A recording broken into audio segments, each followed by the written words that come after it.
ఎక్కడుండే బతుకమ్మ? ఇక్కడ గుర్తు పెట్టుకోండి అన్న, కాంగ్రెస్ ప్రభుత్వం ఉన్నా, అప్పుడు పరిపాలించినటువంటి టీడీపీ ప్రభుత్వం ఉన్నా, ఏ ప్రభుత్వం ఉన్నా తెలంగాణలో బతుకమ్మ అనేదాన్ని ఏ రోజు గౌరవించలేదు. మీ అందరికీ ఇది నిజం అనడానికి కూడా నేను ఉదాహరణ చెప్తా. ఎప్పుడైనా దసరాకి ఎన్ని రోజులు సెలవులు వచ్చేది మనకి?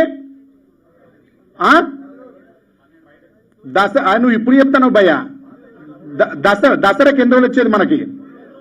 3-4 రోజుల కంటే ఎక్కువ ఉండపోయేది. కానీ 3 రోజులా పెంట రాజేష్ అన్న? 3 రోజులు చెప్తాను, నిజమే కదా 3 రోజులు. కానీ మన గవర్నమెంట్ వచ్చినాక అంటే మన పండుగని, మన విశ్వాసాలని, మన నమ్మకాలని, మన సాంప్రదాయాల్ని, మన సంస్కృతిని ఎవరు గౌరవించలేదు. మనం వచ్చిన తర్వాతనే గౌరవించుకున్నాం. ఈ అక్క వచ్చిన తర్వాత చాలా మంది బతుకమ్మ దగ్గరికి వచ్చేసరికి వివిధ రకాల బతుకమ్మలు తయారైపోయినాయి. ఆ బతుకమ్మలు ఎటేటు అందరూ కవితకి ఏం చేసింది, దొరల కుటుంబం నుంచి వచ్చింది అని అన్నారు. దొరల కుటుంబం నుంచి వస్తే కవితక్క ఒక్కమనే బతుకమ్మ ఆడుకోలే కదా. ఏం చేసింది? కులాలని, అంటరానితనాన్ని,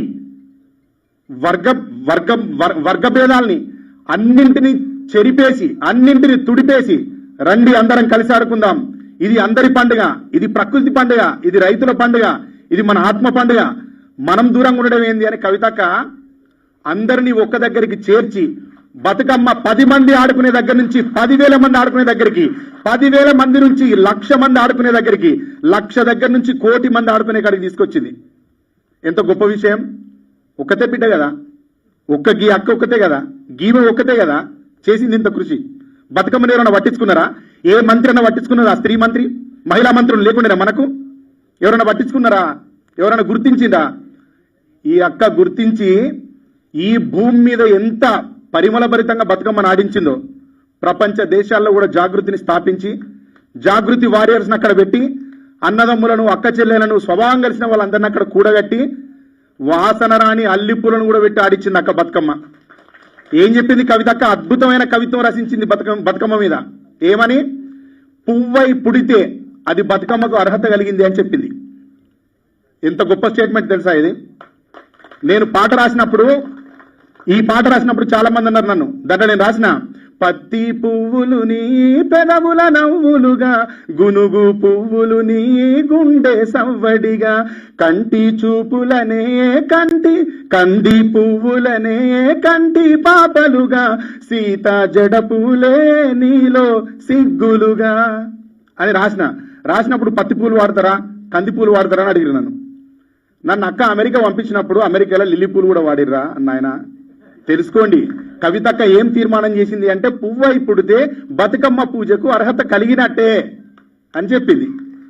ఇంత మంచి తల్లి, ఇంత మంచి చెల్లె, ఇంత మంచి సోదరి, ఇంత మంచి ఉద్యమ నాయకురాలు, ఇంత మంచి రాజకీయ నాయకురాలు ఇంకెవరుంటారన్నా?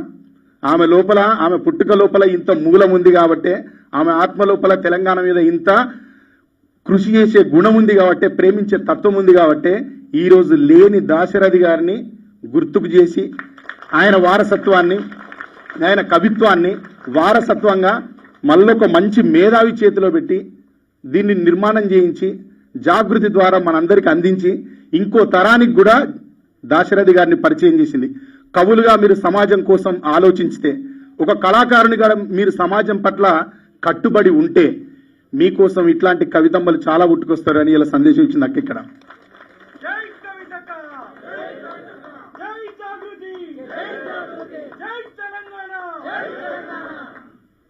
లాస్ట్గా మీకు ఒక మాట చెప్తాను నేను.